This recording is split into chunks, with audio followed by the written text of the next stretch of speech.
You could just write it down or draw it out. to monitor the audience for, I don't know whether we should do this by applause or by hand raising. There's probably an app for this, but I don't have it. Yes, no. But yeah, we'll try it, I guess, by, you can shout out, whatever, we'll see how that works. Otherwise, we might have to go to, oh, you love brackets, okay. All right.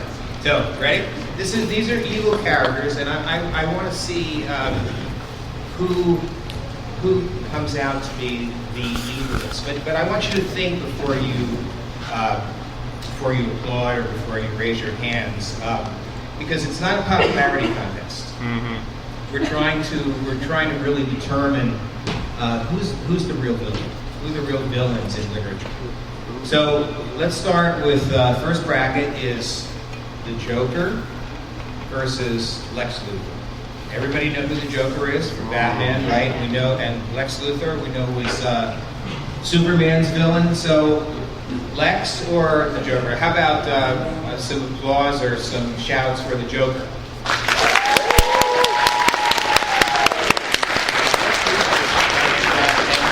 Lex Luthor?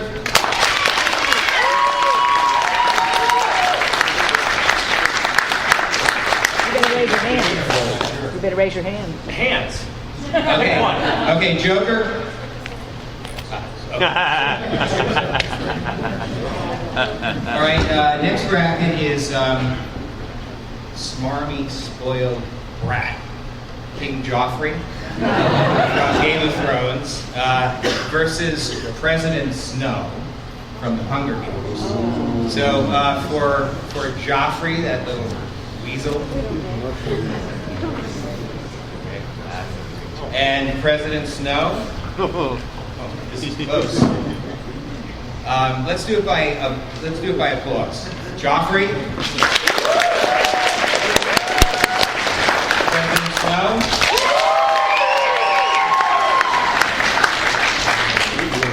All right. Yeah. Darth Sidious versus Sauron from Lord of the Rings. So for Darth Sidious,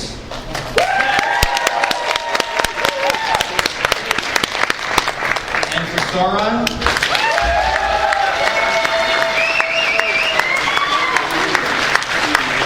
I'm thinking it's Sauron. Yeah. I'm too biased. I can't. Yeah, like I said, it's not a popularity contest. I'm going to say Sidious and not Yes. But well, hey, the whole galaxy to manipulate. Well, who could be more even evil? We got one planet, but he still lost. All right. How about Darth Vader or Voldemort? All right. So for Vader.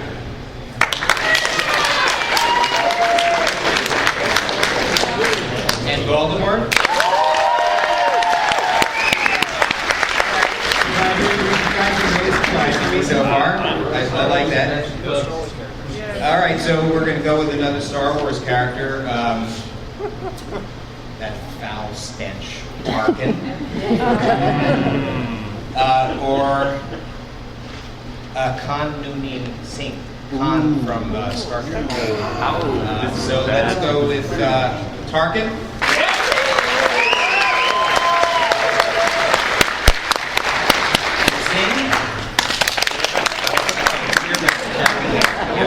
We gotta get Tarkin. All right, now moving to our literate category here. We have Hannibal Lecter. Everybody remember him? Hannibal Lecter. Or Michael Myers. So Hannibal Lecter.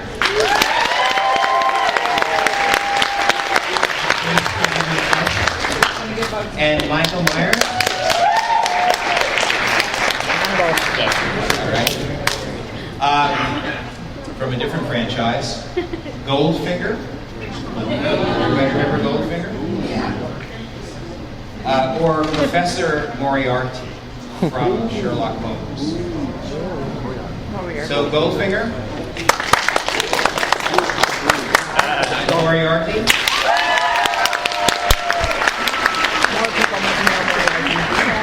All right. So the final bracket, I'm taking with the leap here. the Overlook Hotel from The Shining. Or the dark side of the Force.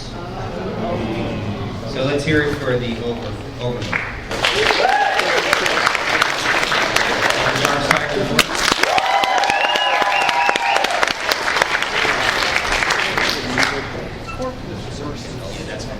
All right, so now we're going to, okay, so now, sure, thanks a lot for your help. So we've got the Joker or President Snow. Wait, you're not. The Joker or President Snow? So, the Joker?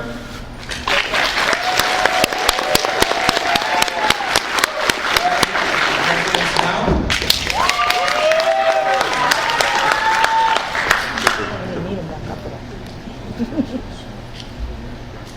Sauron or Voldemort? So, Sauron? And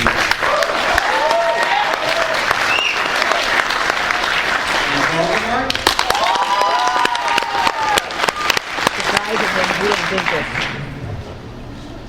All right, now we're Tarkin or Hannibal Lecter? Tarkin? Hannibal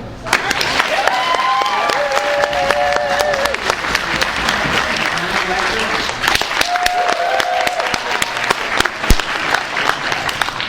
Let's try this again. Let's do hands on this one. Tarkin? Hannibal Lecter? Do we need that app? No, we can't. Hannibal Lecter? Tarkin's Okay, we're gonna go with Tarkin? Gotta go with Tarkin. All right, so then we have strange matchup. Professor Moriarty or the dark side of the Force? This sounds like Cards Against Humanity. Like, this should be 2 parts. So let's start with Moriarty. Dark side of the Force. Oh, this is getting very interesting. Very interesting. So now we're down to final 2 brackets here.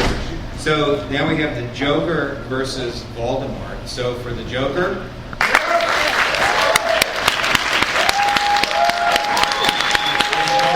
Voldemort.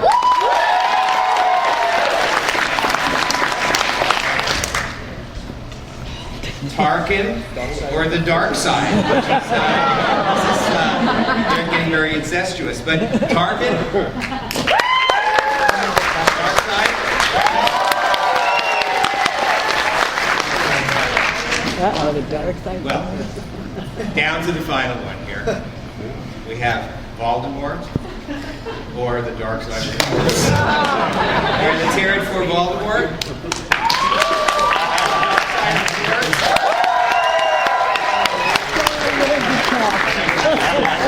Yeah, so after all this, you did make it a popularity contest.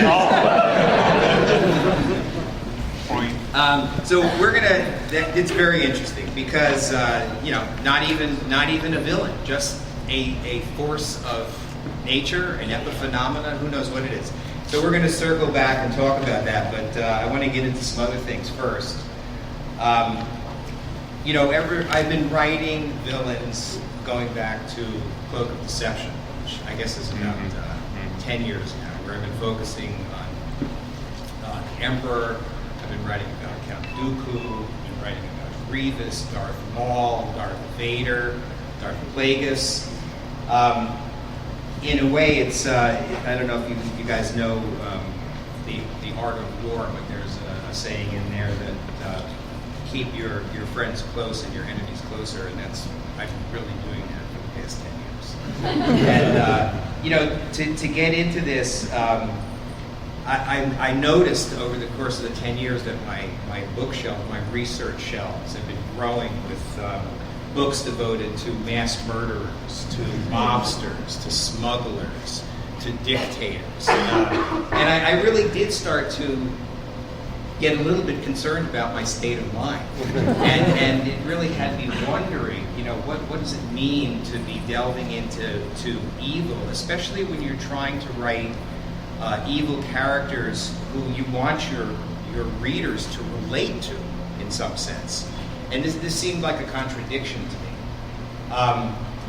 Everybody familiar with the writer of The Lion, the Witch, and the Wardrobe, C.S. Lewis? Yes. Yeah, so he had a really interesting remark about writing villains versus writing heroes. He felt it was actually a lot easier to write a villain, to create a villain, than it is to create a hero, because he felt that many of us, even in our best moments, cannot imagine ourselves doing really heroic things. That it's almost beyond the pale to think about doing something that grand. But to create a villain, all you really need to do is to dig down deep into your own subconscious, into your own reptilian brain, and let that stuff spew forth onto the page. So in a way, we can all imagine the worst acts that people can create. We're bombarded with this stuff every day. Every time you pick up the newspaper, you're bombarded with acts of barbarity.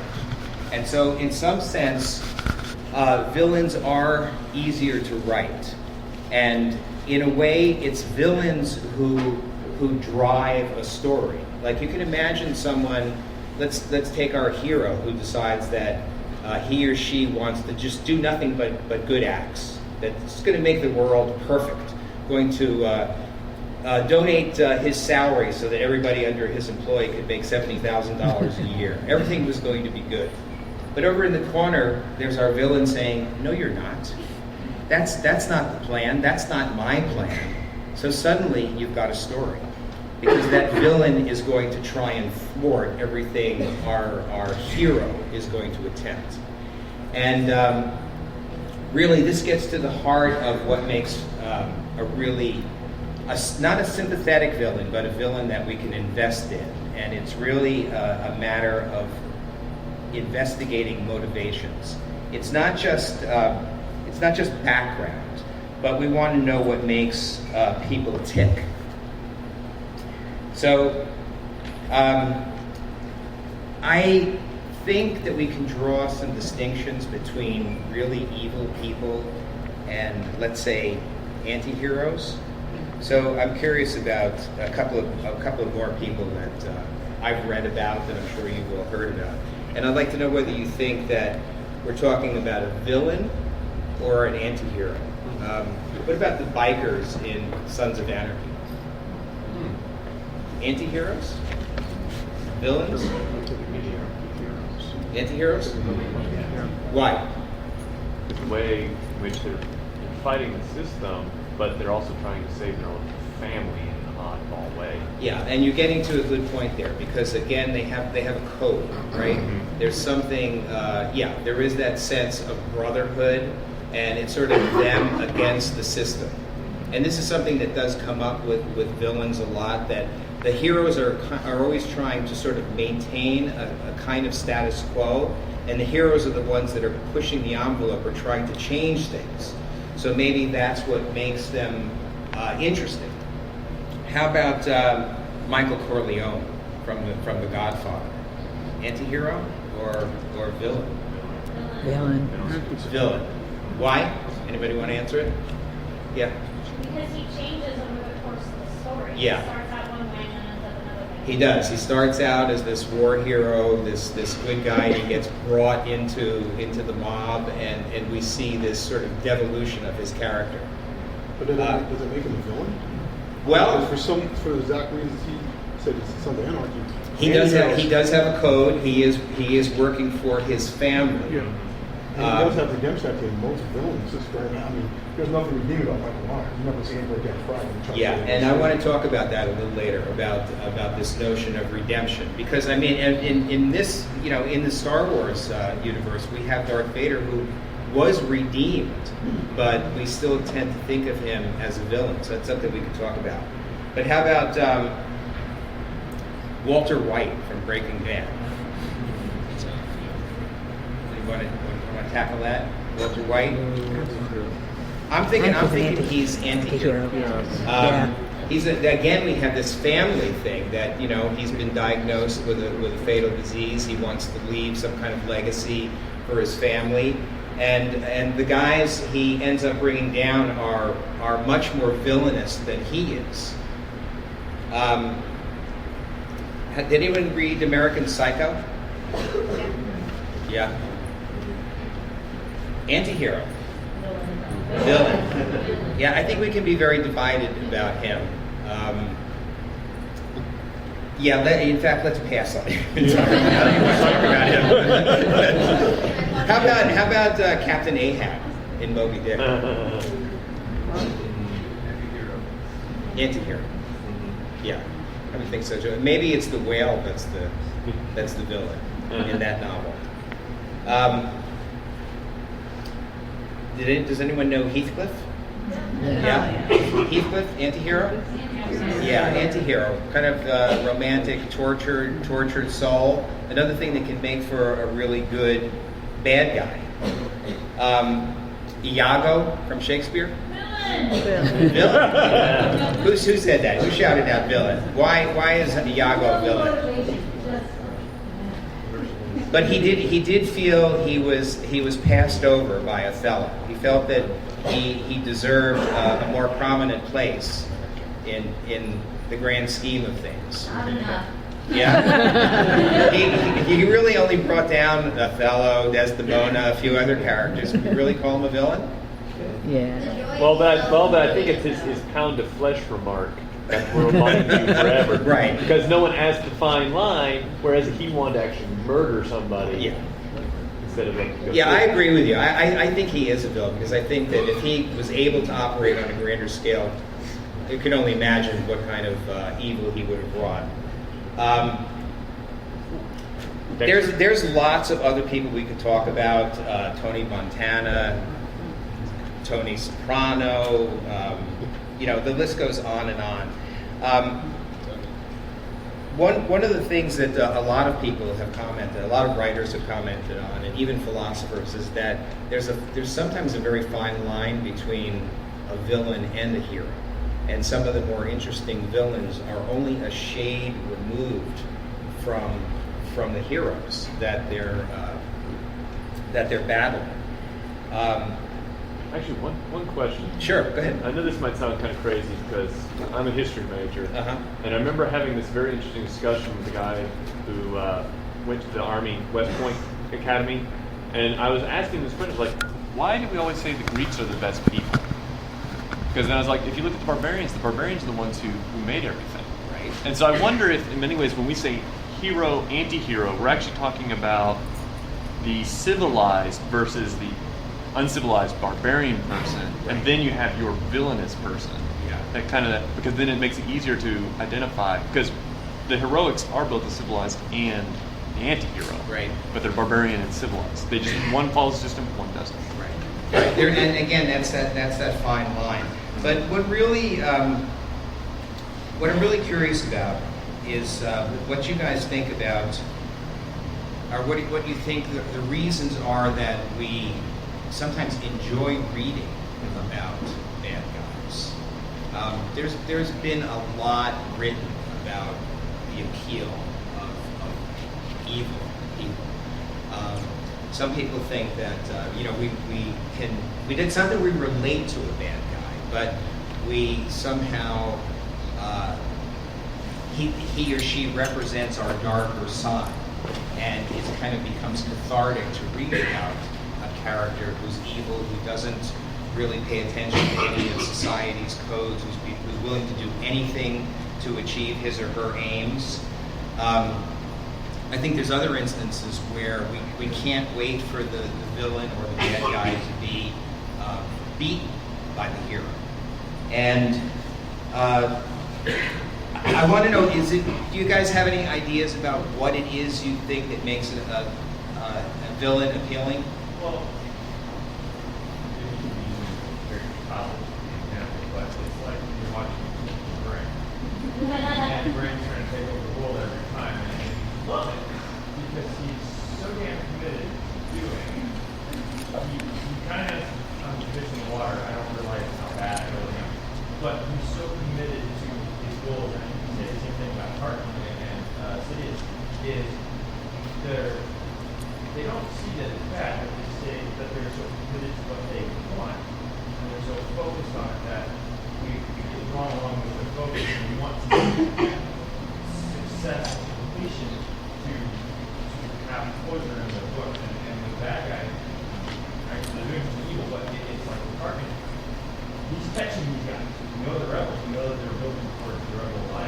but we still don't see Ken because he's so committed to doing that commitment. Right. Okay. Destroys an entire planet, but we still find him sympathetic. Go ahead. Well, without a villain, you don't really have a hero.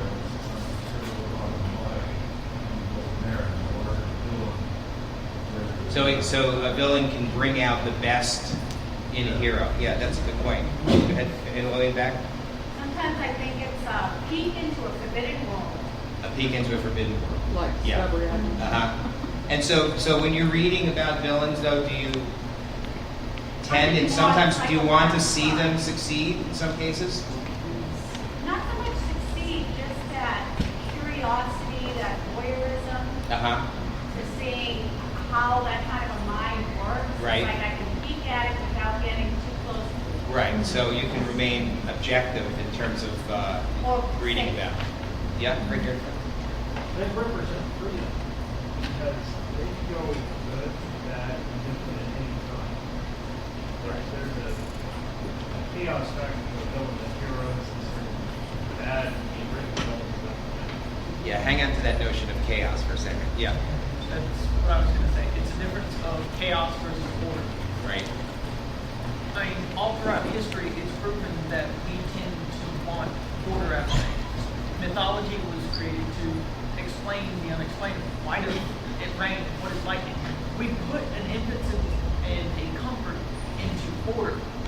These characters are usually the chaotic ones, and that's a sense of fascination, and it's something that we don't usually like, but to see it and to think about things in those ways, you kind of wanted to see it succeed, to break the original order so that something new can come of it. So Okay. there's a new All right. That's really interesting. But so let's go into. I'll get to you in a second. But let's go into real life for a second and think about the villains. Let's think about the evil people in history. Hitler, Saddam Hussein, Idi Amin, Pol Pot, Jeffrey Dahmer. The list goes on and on. Would we want any of them to succeed, even though they were attempting to change the status quo? Is this only something that happens in literature? Yes. Yes. What if it's you're a hero on both sides? I know that sounds kind of crazy, but the villain for one side is the hero for the other. And then the hero, and I know that sounds kind of crazy, but I kind of realize that because, like, But let's take Pol Pot, who was responsible for the deaths of probably 4 million Cambodians. Yes, he had an idea of what he thought would be a perfect society. Is there anything redeeming about his vision in terms of what he did? No. I would say from what the people at that time, they were wanting to get away from the colonial interference. So they saw him as a freedom fighter against those interfering forces on the outside who wanted to keep him under their control. Yeah. But the way he did it makes him wrong. Right. The way he did it makes it wrong. I think it only really works in fantasy literature because in history, we're seen as Hitler is seen as the bad guy because so many people rallied against him and they thought he was bad and they won. If Hitler had won, he would have been the hero. He was creating an order that he thought was better because everything else was chaos. It's that balance of order and chaos, and whoever wins is the one who writes the history books. So they're the heroes. So in fantasy, we don't have to worry about the repercussions of a dictator or something like that. So we can invest with the enemy without actually supporting Hitler. It's I think that's very well articulated. Are there any members of the 501st here? Want to answer a question for me? It's interesting to me when we think about the 50. I mean, there's so many stormtroopers walking around here. You pass a stormtrooper every few minutes. You guys in the 501st, you do wonderful things. However, there is an association with stormtroopers. How does the 501st? How do you guys justify that you're actually the good guys now? Does that ever come up? Does that ever come up in discussions? A Honestly, no, there's a funny person like get that philosophical You guys are just there to party. I know that, right? That guy's pretty good, so you can enjoy that aspect. Right. Actually, the books give them a good out because if depending on which one, there's two 501sts. There's the hand of the Empire of the Hand, which is created by Admiral Thrawn. He actually wants to do benefit, and he uses the stormtroopers to build order and include people. Whereas in the Galactic Empire, for the longest time, up to a certain point, it excludes people. So there's actually, they can actually get away with that without ever having to do it. And then the ones that followed Vader and did Vader's bidding. They're just considered the ones who went down the wrong track. Okay. Yeah, go ahead. A couple things real quick. A lot of times when someone of your stature talks about villains, I've seen the Comic-Con, they always use the word relate. I think it's not that black and white, it's really gray area. Some villains you kind of relate to, and then some I just find interesting, just what they're doing, but I don't like them at all. Right. Two examples is a villain that never gets brought up is Magua from the S1 he can play Right. a student. I totally understood where Magua was coming from. Right. I mean, he was hurt by Colonel Monroe, so he wanted vengeance what happened to his family and his people. On the other hand, Game of Thrones, I can't stand Cersei Lannister. I mean, I think she's, but I find her far more interesting than watching Daenerys, who I think is a bit of an overrated character. Cersei's, I know she's a woman, she's in an interesting situation right now, and her journey is really, really just far more interesting than Daenerys, but I don't relate to Cersei also as a very horrible person. She had babies killed so that, no one would pose a threat to the throne. Right. And then sometimes we betray our villains too. I thought one of the worst films of last year was Maleficent. I felt totally misled because I can expect and see this evil woman. And no offense to any ladies, but I got this hell has no fear like a woman scorn. I just felt ripped off like animated Maleficent's a badass. So you're saying that there's a kind of continuum for villains. Some are more in the gray area, and some are so evil that maybe we do want to see. I don't necessarily have to down. relate to them to enjoy it. That's what I'm trying to say too. I don't, like I said, I don't find anything relatable to Cersei Lannister, but I like watching her. She's very interesting, just as a character. So specific to Star Wars. I mean, what are our feelings about the Emperor? Do we want to see the Emperor succeed? No, we don't.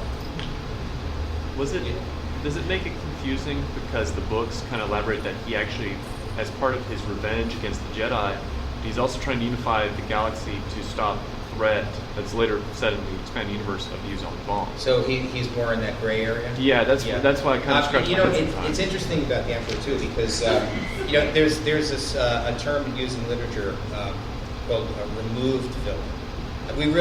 What it means is we really don't see the Emperor.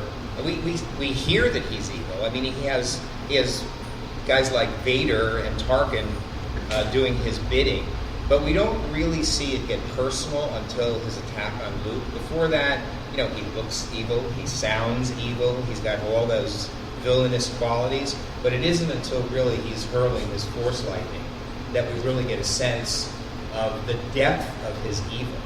So when don't you think it's the same with Voldemort? I mean, we know that Voldemort killed Harry's parents, right?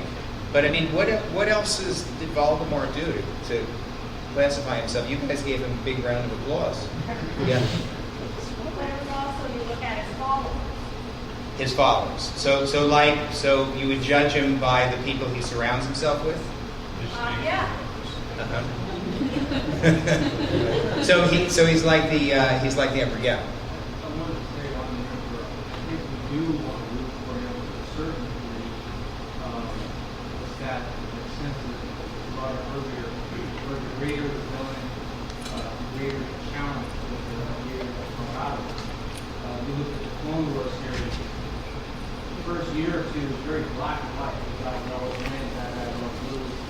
And it's really boring. But in the latter seasons of Clone Wars, you start getting into a lot of these little gray areas. Right. Villains are beginning, and I think that's one of the great dynamics of episode 3, is that while we're all rooting for the Jedi on the inside, we do finally get to see the villains win for once, because we actually expect the heroes to win. And when we follow the saga all the way through to its completion, it makes Luke and the rebellion's triumph at the end all the more satisfying. Right.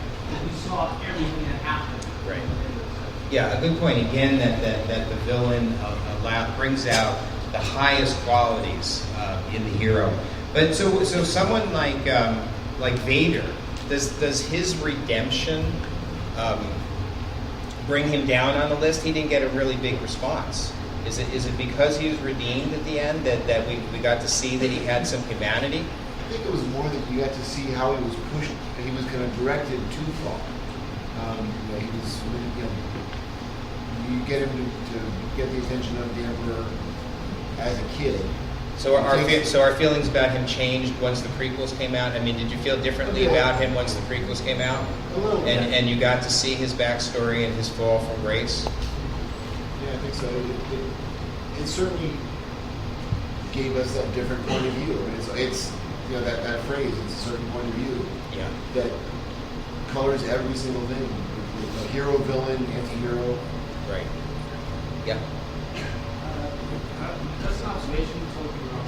But it's almost as if there's this hope with all these characters that the goodness, that there's this goodness that will be greater than some of its evil parts. There's this ebb and flow of good and bad. They're aiming for goodness, but it's just it's subjective. I don't know.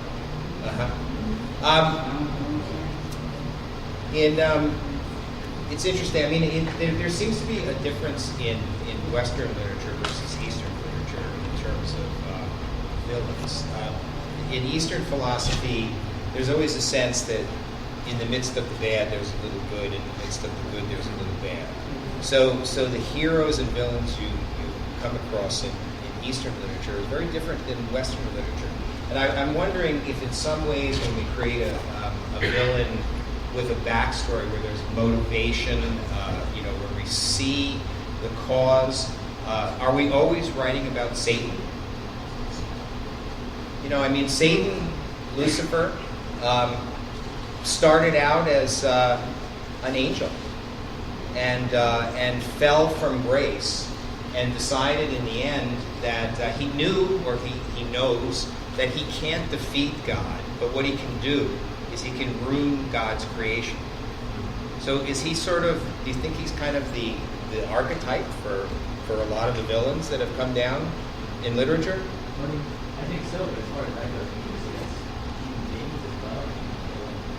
Born with people, so I think it's hard to characterize up in that place. Start off as like that. The Bulldogs got their new family lost the Bulldogs. So basically, the orphan for Santa makes it sound all this stuff that we're Anybody else have any thoughts about Lucifer? Yeah.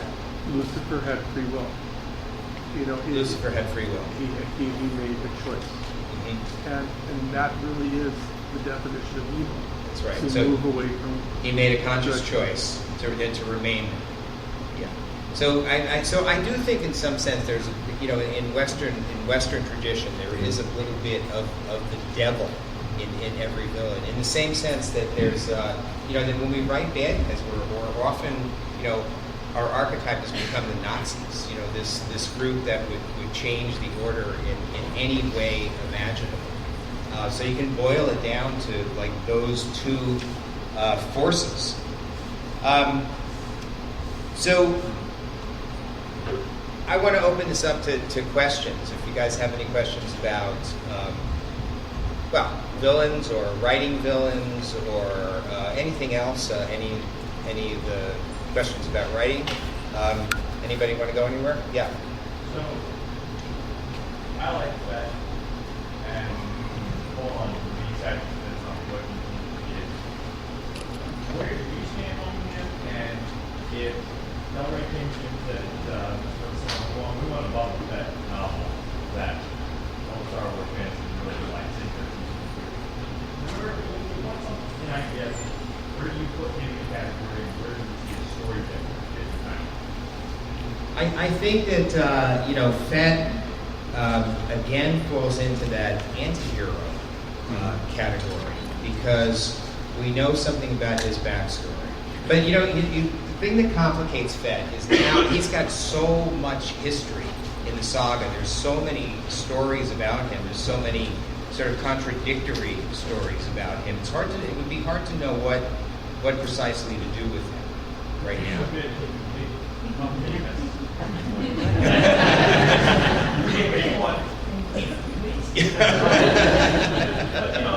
I guess my hope is this is something to the effect of, all right, when you get it in Empire and then get it in the vice versa, et cetera. He is established at that point as the man to follow. Vader had him on speed dial. Right. He obviously has to go to where he's going because, all right, he's learning to bring that there, and I want to see. I want to see him, and I'd love to see him movie. I hope that. But I want the novelization instead where I can see my people. Yeah, I mean, I think, the problem there is you run into a different Boba Fett in the expanded universe. Yeah. Where his character is fleshed out a lot more, and I think that's what complicates writing about him. Well, like he's asking that is like you read the Young Jedi version of Boba Fett, and they give him a 5-book series. Yeah. And if you want to read that, it actually does a very good job of how he starts out. Yeah. And he kind of does drop in, drop out of the storyline. Right. So it is kind of I can agree because I've seen some versions of him. Yeah, he at least in the films, he doesn't have a very glorious death. Which maybe, brings him off the top villain list, only because of the way he dies. He's dispatched too easily. I might already know the answer to my question, but... Why are you asking me? For you. Okay. What's more interesting? What do you enjoy writing more? The hero, the villain, or the anti-hero, the traitor? Like, which of those archetypes? The purely good, the purely bad, or the ones that bounce from one to the other? Well, actually, for me, I like trying to orchestrate a story where I can get you guys to embrace the villain. I would, that my challenge is, to not, you don't have to like Tarkin, but I want you to understand Tarkin so that you're willing to give him a lot more slack than you might if he was a real-world person. The same thing with the Emperor and Vader. Because I think it makes for more interesting storytelling when you as a reader, you're in a kind of a push-pull, situation with the hero and the villain. So that's what appeals to me about writing these guys. Yeah.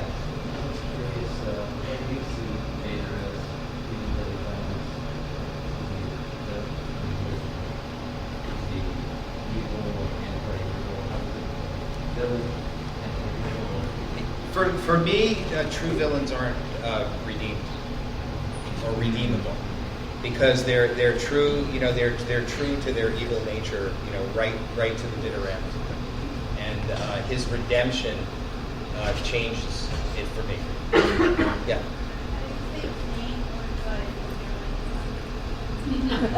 Who said I do?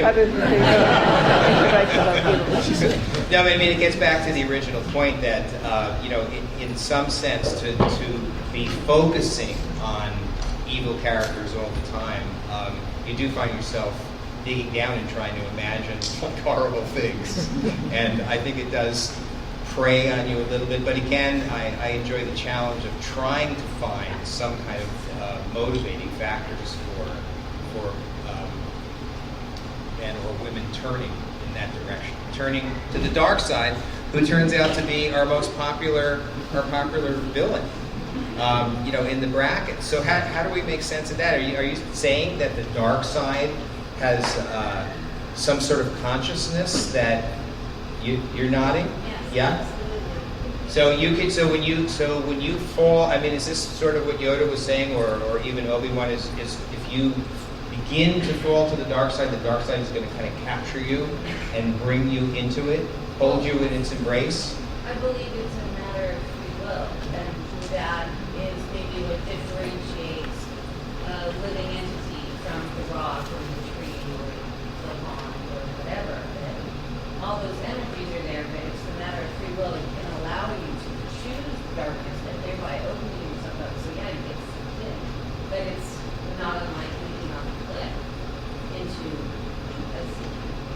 So, yeah. So, what the question that I wanted to focus on is that the dark side of the Force, it isn't very like there's a control aspect to it. So, dark side stands for chaos, but Does it? Does it stand for chaos? Some it stands for chaos. But if you look at the users of the dark side, you know, like Sidious and Darth Vader, they use control. Yeah. Go ahead.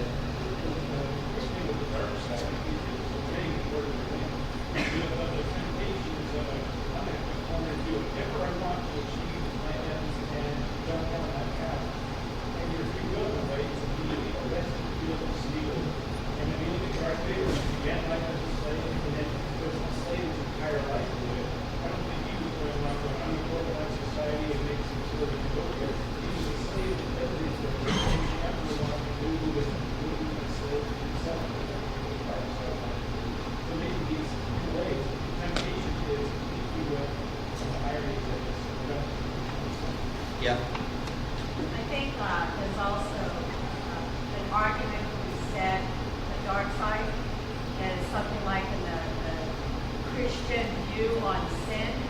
The first one, the hardest, and then each one after that becomes easier. So the first time you give in to anger with the dark side, it may be you can have the strength to fight it, but the once you do give in, it becomes easier. Just like a psychopath or a serial killer's first kill. And then they become easier and easier. So, in a way, I mean, if the dark side has a kind of, not a consciousness of its own, but it can embrace you, then the fact that Vader was able to break that spell almost makes him heroic, doesn't it? So he goes from villain, really terrible villain, to hero in the end. True love. But what's his? I mean, we always see he's very stern and strict, and very orderly. I mean, probably the biggest evil thing we ever see him do is slaughtering the younglings at the temple. Which is pretty nasty. We're back to Pol Pot now. Yes, slaughtering younglings at the temple. Yes, that's the first thing he does. Right, but I mean, when we watch the movies, that's one of the last things we ever see that he does in the dark. He's very strict. Well, except for snapping some necks and killing commanders who make a wrong choice. Yeah. You go back to going back to the whole Lucifer thing. You equate the dark side with that. You make, like you said, you make a decision. You commit something like a sin or like that. The first time it's easier. It becomes harder to get away from. Each time it's easier to do, it keeps dragging you down. And then it sometimes might take. Why though? Why does it become easier after the first evil act? Have you then decided that you're above the normal code of behavior, and that you've made yourself the master of your own world, and you can do whatever you want at that point? Let me get to some other people. Yeah. When you were writing of the Force, are you writing from the dualistic, dark perspective, or more of a balanced perspective? You're either with or against the Force?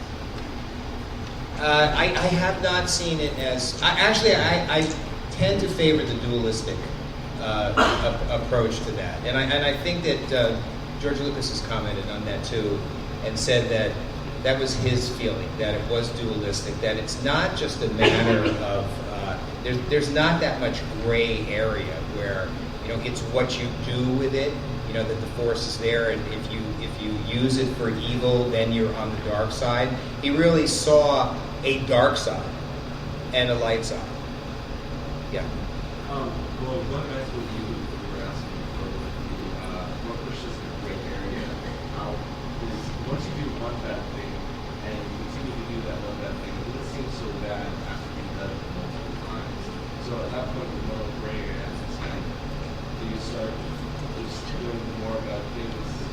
Everybody hear what he's saying? That it's that it goes to your point that the more you do evil acts, the easier it becomes, and then you're totally captured or you're totally victimized by it. Yes, from the 40s. This is kind of a general question, but in the Tarkin novel, Tarkin spends a lot of his formative years in nature. And I'm curious as to your commentary and your thoughts on the savagery of nature on shaping someone's character. That was a really interesting part of the process for me. If we look at nature, I mean, it is savage, isn't it? I mean, it's definitely, there's no moral code operating. When you're out on the African savanna and you're watching what's going on, if you're in a rainforest and you're seeing what goes on, nature, red in tooth and claw, and it's really true. And in the Tarkin novel, I tried to use that to suggest that when you're brought up to experience nature in its worst aspects, that brings you to a point where any barbarity that you might commit is just part of the natural process. Vader destroys a planet. Okay, it's like kicking over a termite now. Who cares? Yeah. Also, I had regards to what you first said. You had to remind me? I think here's a question. As your process, you have a kind of coping mechanism you use to, feel at peace or content with yourself after having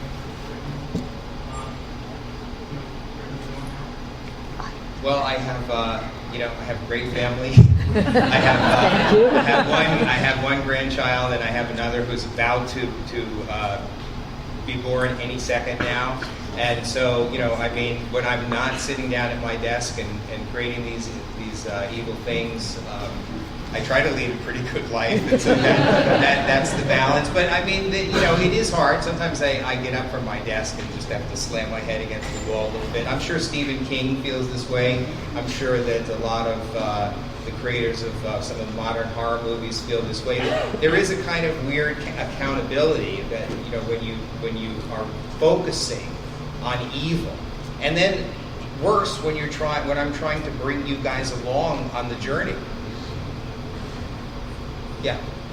How old were you, or what circumstances were you facing in your life where you realized that this was your niche? Writing or the dark side?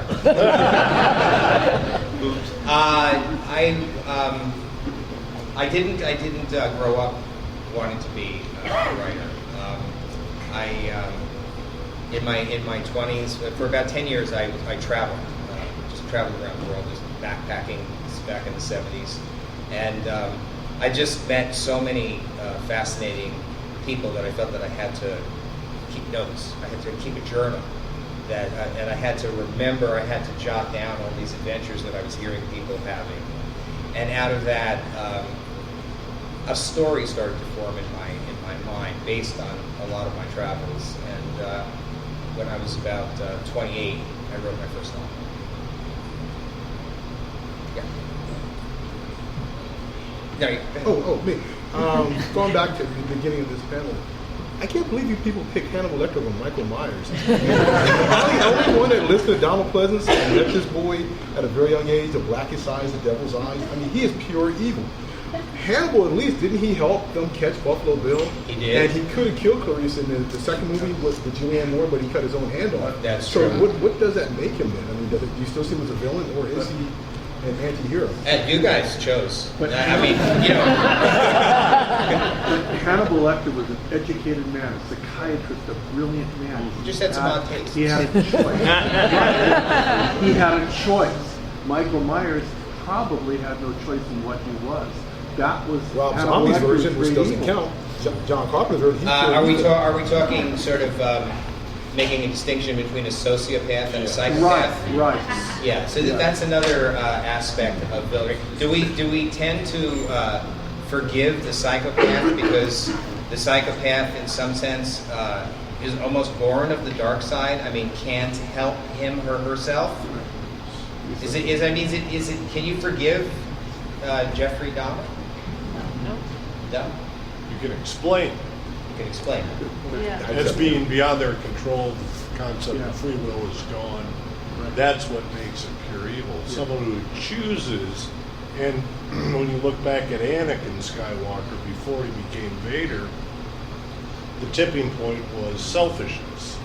The tipping point was, I've been betrayed by the council. I deserve to be a member of the council.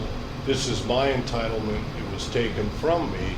Vis-a-vis the original pitch, which was you can protect Padme like you couldn't protect your mother, to be a caretaker for others.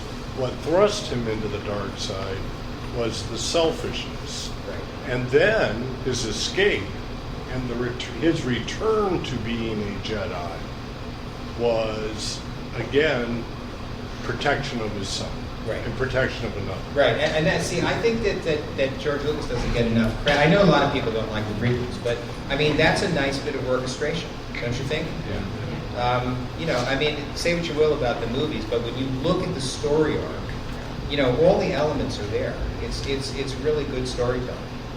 Yeah. So based off the ideas in the novels, sometimes on the great heroes, do you believe that Darth Plagueis created Anakin Skywalker? Do I believe it?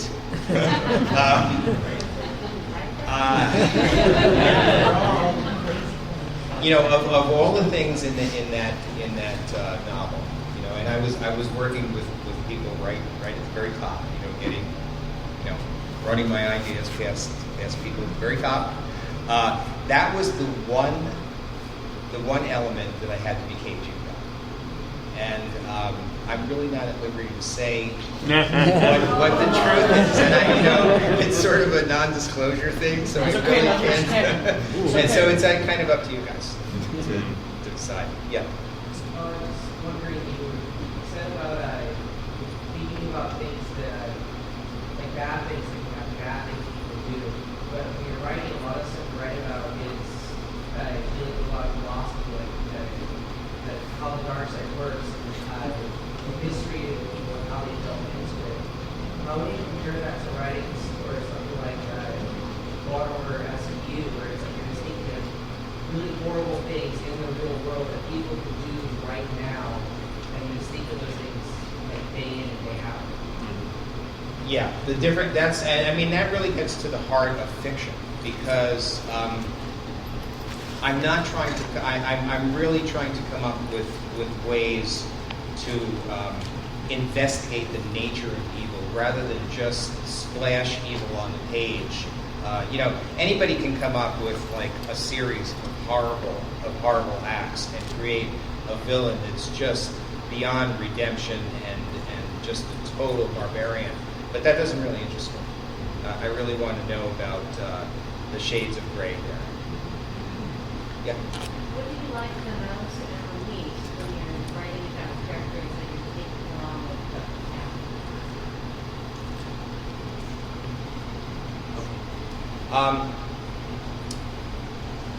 Well, I like the origin stories. I think that I've always been fascinated by psychology, sociology, and some other things. So I like exploring these origins. And it's interesting because I'm writing about characters where I have to look back. Like I'm not creating them from whole cloth, and moving them forward. I'm looking at the emperor and then thinking, how did he get there? Or I'm looking at Tarkin, an already established character, and his acts already established, and trying to think, how did he get there? So that's the interesting part for me. Yeah.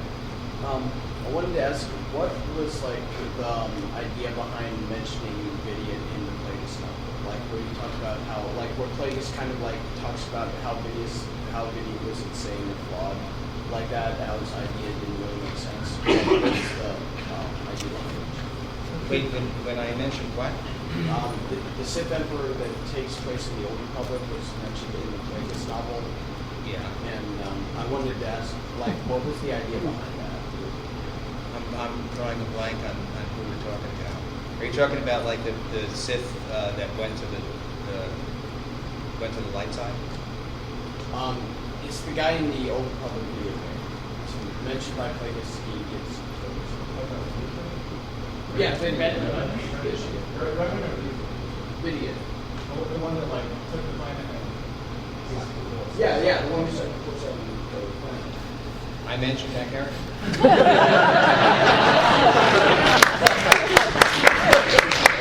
I've been spending too much time with the dark side. I'm sorry, I just don't remember.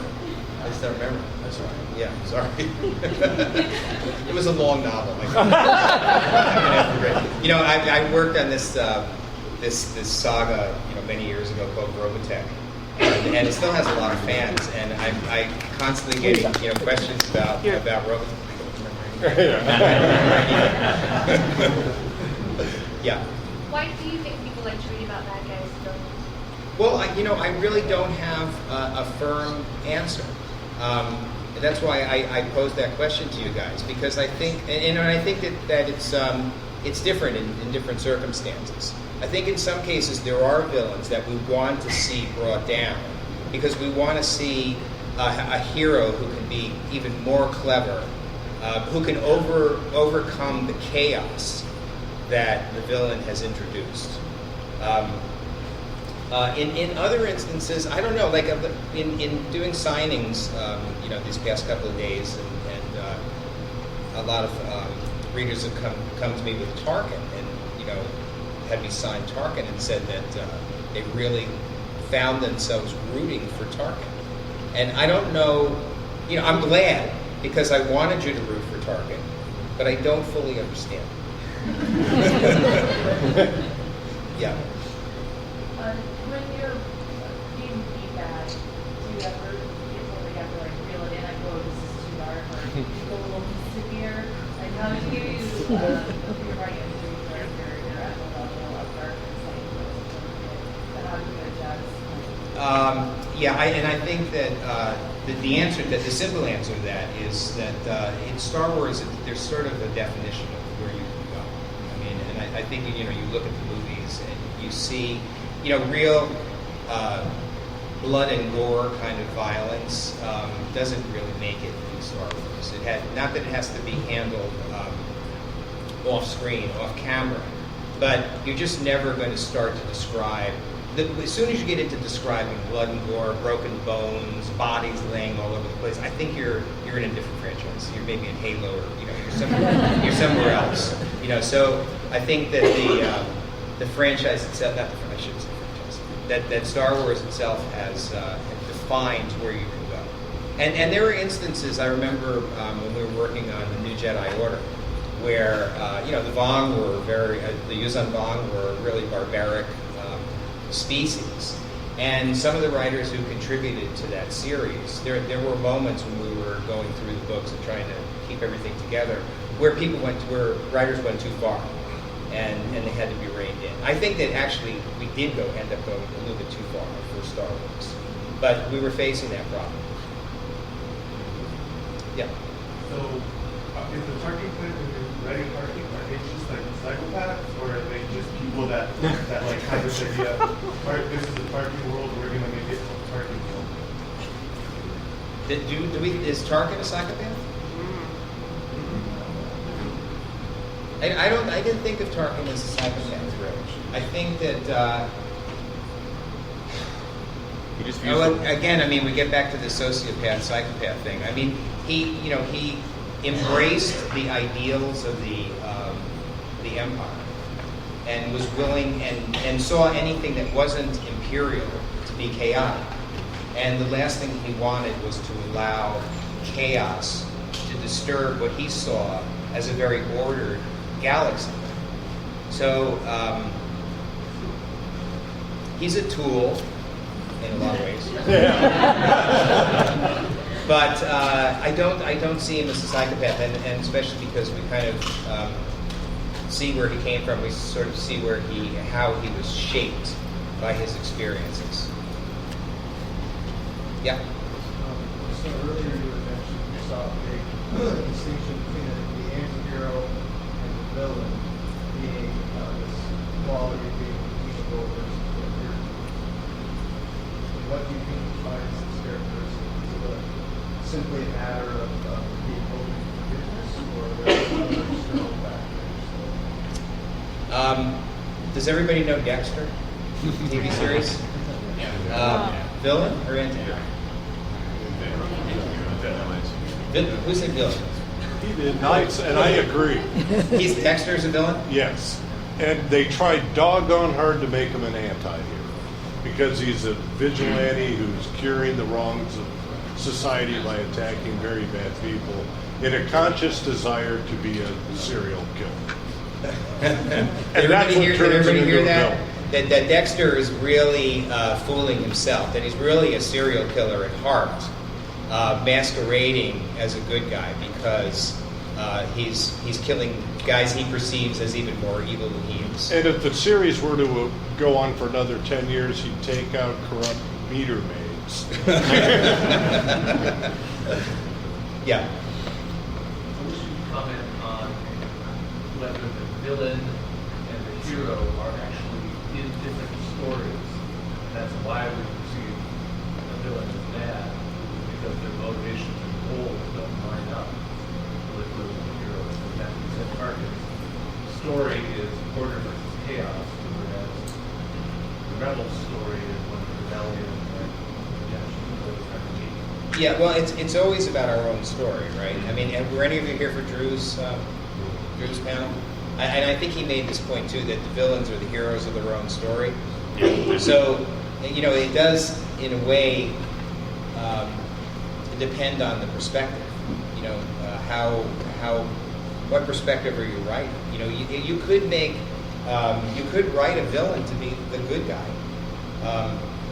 Readers might not embrace it, but you might do a fine job of creating a villain who was the hero of that story. Somebody brought up the idea about, Hitler. I mean, if Hitler had won the war, and some Gestapo writer was talking about the chronicles of Hitler, who knows? Who knows? Yeah. So to jump off of what you said with every villain being the hero of their own story, when you're writing a villain and you want them to be relatable and maybe even likable to the audience, how important is it for the villain's actions to be justified and even ethical in their own mind? Oh, I think that's incredibly important. The villain has to believe that what he or she is doing, is based on that personal code. I don't necessarily want you to like the evil guys, but I want you to sort of understand how they got there. I want you to understand the world through their eyes. And I think that some people have taken issue with this, that they say the worst villains are the ones who are constantly reminding themselves that they're operating by their own code, so that everything that they do is justified. That shouldn't be a conscious. That shouldn't be a discussion that an evil character has with him or herself. It has to be just in the nature of the villain. Yeah. May I give a really good character and ask if this is a good one? Because I'm a little confused on this one. Like, Admiral Thrawn is a character in the expanded universe who, I'm not sure if you can call him an anti-hero, but he can't really be heroic either, because the way he fights is so precision-oriented. He picks you apart. Did everybody hear that? The question is about Thrawn and whether he is evil or anti-hero. I mean, he's a little bit like Tarkin, right? Mm-hmm. I mean, don't they fall into the same general category? Mm-hmm.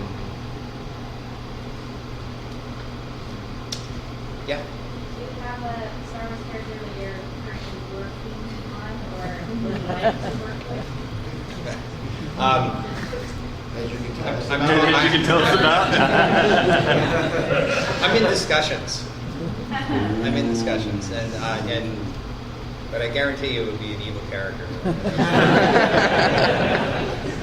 Yeah. How much inspiration from those models would you say like Taliban are okay with? Wait, I'm sorry, I didn't hear you. How much of to what extent did police extremism come up influence the use of bomb? Oh, the use on bomb? You mean where they came? What the inspiration was for them? That came out of discussions we had at Lucasfilm, and really, we were really sort of modeling them on like the Aztec in the very beginning. Just this, again, in terms of this gray area, the Yuzhan Vong, were like the Aztec in the sense that they thought that they believed that their gods need to be nourished by blood. Their gods needed blood, and that's why it was fine to sacrifice. It was fine to kill because it was all done in the name of their gods. I mean, the Aztecs sacrificed countless tens of thousands of captured warriors, but not just to be barbaric, but to nourish their deities. That was their belief.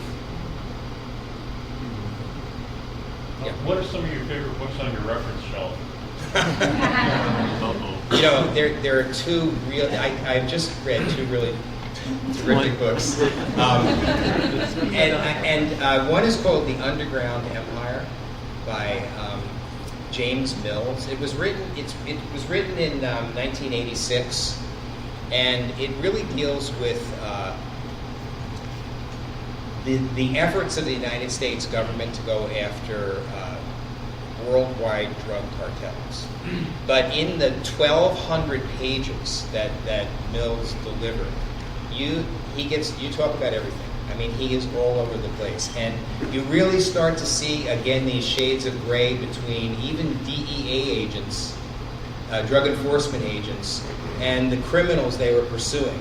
You talk about, two sides of a coin. I mean, there was some very close connections there between the heroes and the villains.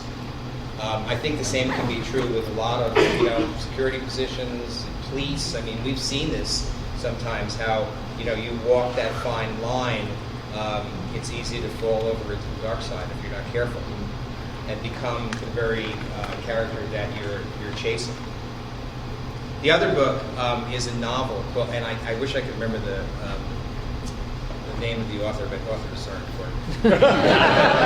But the novel is called I Am Pilgrim, and it came out a couple of years ago. And it also is a great one for, he creates a fantastic hero and villain dichotomy in that's really wonderful.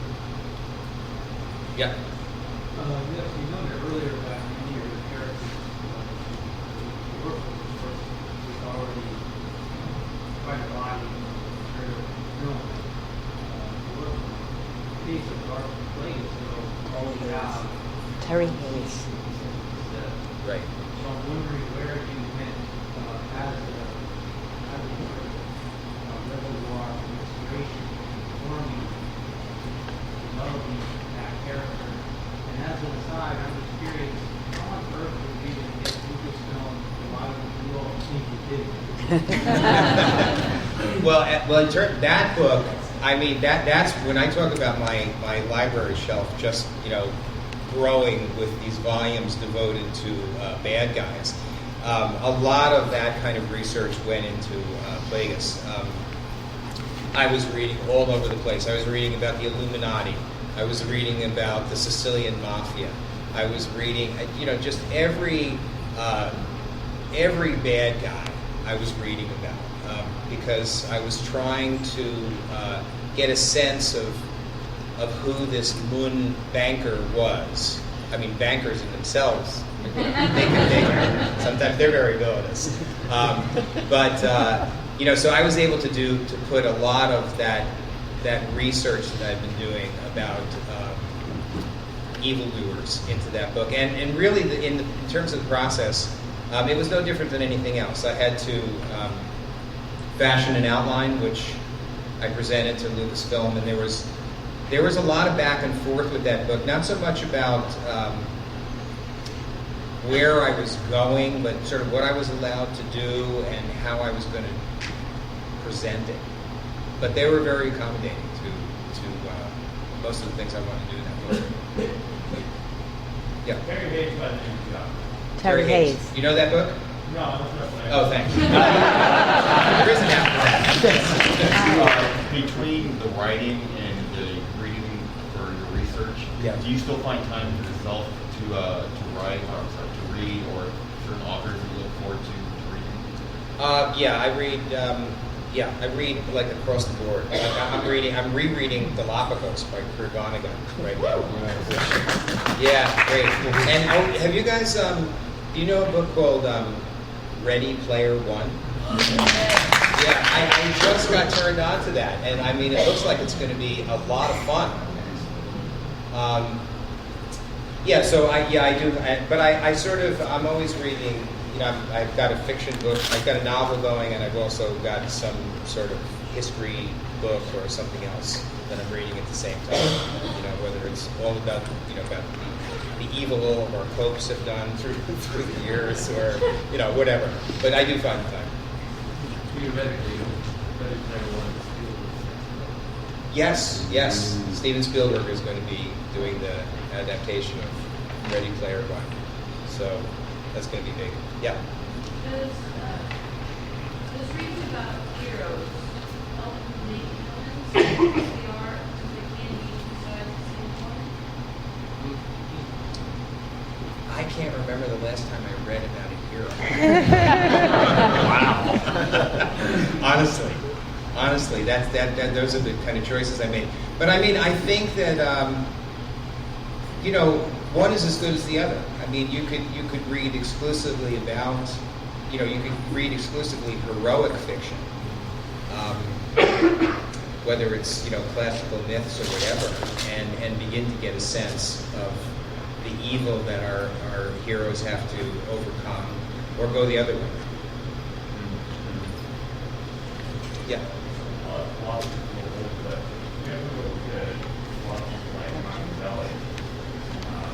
Very important, Tarkin. Okay. I mean, I don't think I plagiarized, but I probably put some words in Tarkin's mouth that were kind of from the Prince. Yeah. Time. Oh, I'm sorry. We're out of time. Hey, thank you guys for being such.